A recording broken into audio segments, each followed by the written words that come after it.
Mother is dying and husband is working my last nerve. My mother was discovered about 2 weeks ago to have stage 4 lung cancer. We are still waiting on biopsy results. It's a small southern town. The radiologist goes between 2 hospitals over 40 minutes away to determine exactly what type and treatment.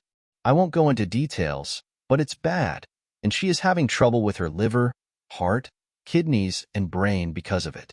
She also has a rare form of encephalitis that is only caused by advanced disease progression, and it comes with memory issues and severe paranoia and hallucinations. She doesn't answer the phone because she is positive AI is trying to take over through her phone, and she frequently hallucinates that something is trying to scratch the walls and floors to get to her. I struggle with this as I have felt something was off with Mom for years, and my siblings have staunchly denied it, saying she is just getting old and can't do things like she used to. It got to the point of NC because they were angry at me for suggesting anything was wrong, and then arguing with my mother that something was wrong. The degrading relationship with my siblings happened around 3 to 5 years ago, with NC being chosen by them around 3 years ago, and the start of arguments being around 5 years ago. No one could force Mom to go to the doctor, and she refused to admit anything was wrong, and I was the bad guy for pushing the issue of someone going in with her to talk with the doctors when Mom wasn't being truthful. I live on the West Coast, and my mom and siblings live in the South. I had to take a red-eye, and it was very difficult to be there without hubby or kids. It wasn't some warm welcome. I was ignored most of the time. Nieces acted like I didn't exist even when I was speaking with them. My siblings would talk endlessly bragging about their lives without allowing me a word in edgewise. I could barely eat as I have diverticulitis and was just coming out of a flare-up. Intestinal bleeding had stopped thankfully a few days before my red-eye.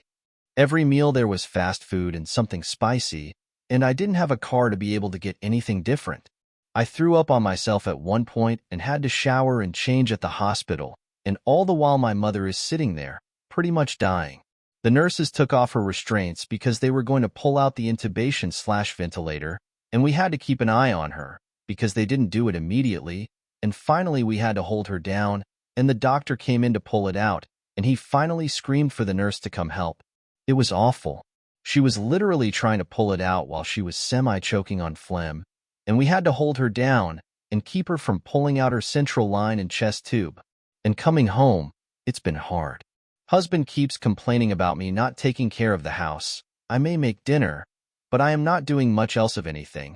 How I am needing to cook meals, but he hates it because there are dishes, and getting pissy when I don't have an appetite for food. Maybe try making something I like, or could be light on the stomach, or him. My mom is dying and he doesn't come into the house until after 10 p.m. Then he showers and wants a back rub that lasts over an hour because his back hurts from working on my car. Basically, I'm not doing enough. He's mad because he has blue balls, and I need to just suck it up. Every once in a while, he will have a moment of clarity and recognize he's being an ass and says he wants to support me better, but then goes right back to complaining. Literally, this man chose to paint my car while I was gone. I come home 2 days ago to find he's also bought sparkle purple to add. The car never got sanded all the way because he took the project over, and what was supposed to be a fun project together has become something I want to take a hammer to.